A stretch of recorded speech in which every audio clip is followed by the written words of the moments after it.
So you discuss the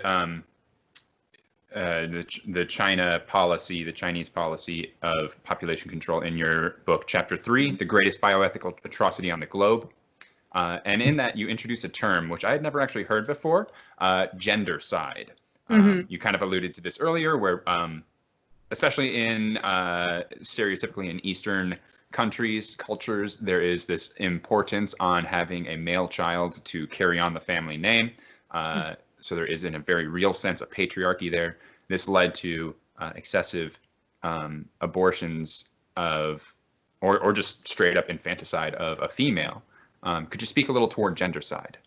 Yes, gendercide is a relatively new term. It was first coined in the 1980s, but it's only really come into dictionaries and into common usage in the 21st century. And it refers to an act of mass killing on grounds of gender. It can in fact be male or female, but it almost always involves female killing.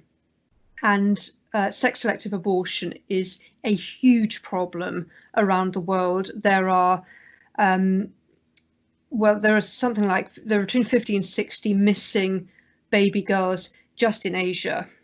And whereas it is a huge problem in India and China in particular, it happens in communities all over the world, including in Britain, including in the US, in Canada, Australia. You know, it's a problem that every government of every country has to consider. And it has always happened in some way or other. You mentioned infanticide. That was commonly the way traditionally it happened. And infanticide is still a problem.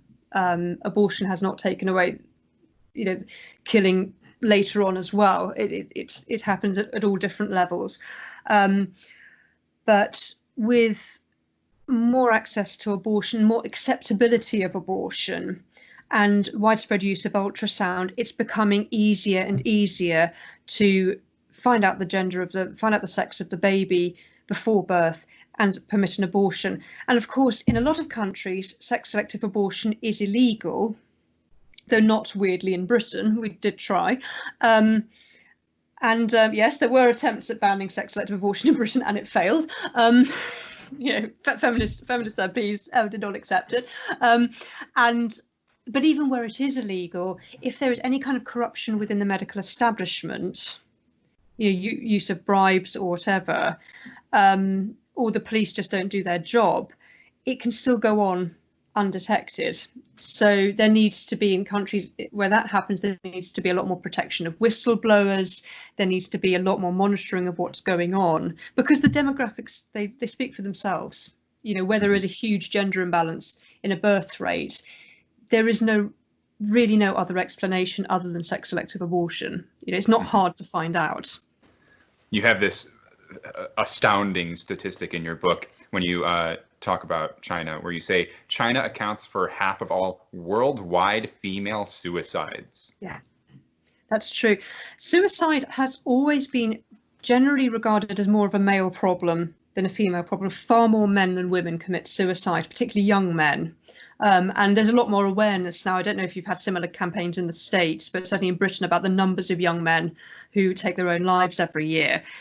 But China is the only country in the world where more women than men commit suicide, and accounts, as you just mentioned that statistic, for a huge proportion of female suicides. And suicide is the biggest cause of death for women of childbearing years in China. And that ought to be considered a major public health emergency. Now, there are a lot of reasons why suicide happens: lack of mental health provision, mental illness still being quite taboo in Chinese society.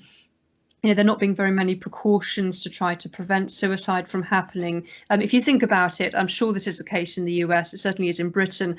There are a lot of things, there are a lot of protocols in place to try to prevent people committing suicide, like having, nets under bridges, or restricting the number of pills in packets so people can't take overdoses and things like that. But if you don't have any kind of preventative measures like that in place, obviously the suicide rate is going to be higher. So there are a lot of factors why it happens.